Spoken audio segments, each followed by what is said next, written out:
कि दिल जे बनावल उ पागले नु होई, प्यार जे बनावल उ होई कसाई।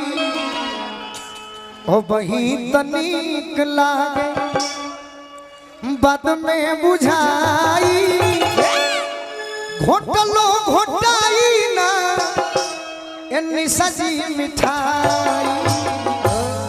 प्यार के बाद हमारा भी मत कर, हम डिस्टर्ब हो जाए। समझी ले डिस्टर्ब तो इतना होते हैं कि सुबह कॉल मुझे आता है, निशा जी ज्यादा उनके साथ मत रहिए। हम बोले हाँ नहीं भाई हम दूर है भाई, हम दूर है भाई, इतना दूर है। तो हमने के डंका के चोट पर प्रेम को ले बन जाके हो से। हाय रे प्यार, सोशल मीडिया भी देख रहा है प्यार। तो देखो तो का करी ततनी देखल करी हमरा के काम जी, ततनी देखल करी हमरा के काम जी, ना तो हो जाए प्यार ये बनाम जी, ना तो हो जाए प्यार ये बनाम जी।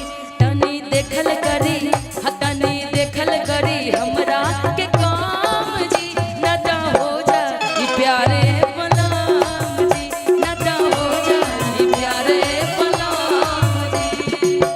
कालबा गोरे गोरे नसबा पूरे पूरे, कालबा गोरे गोरे नसबा पूरे पूरे, बुझो मत बाबू ई न प्राइवेट सवारी हो।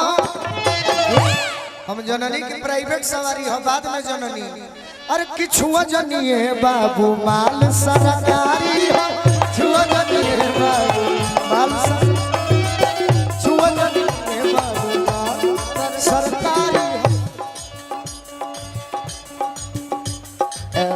थोड़ा सा रोकिएगा थोड़ा सा फिर इसी धुन पे फिर दोनों जाना पड़ेगा। सरकारी को खिचुड़िया तुरी तुरी मरला बलमुआ कि बदला ले हम रात के, कही राती के संडे के। हम तो चाहते नहीं कि बदला रात के लो।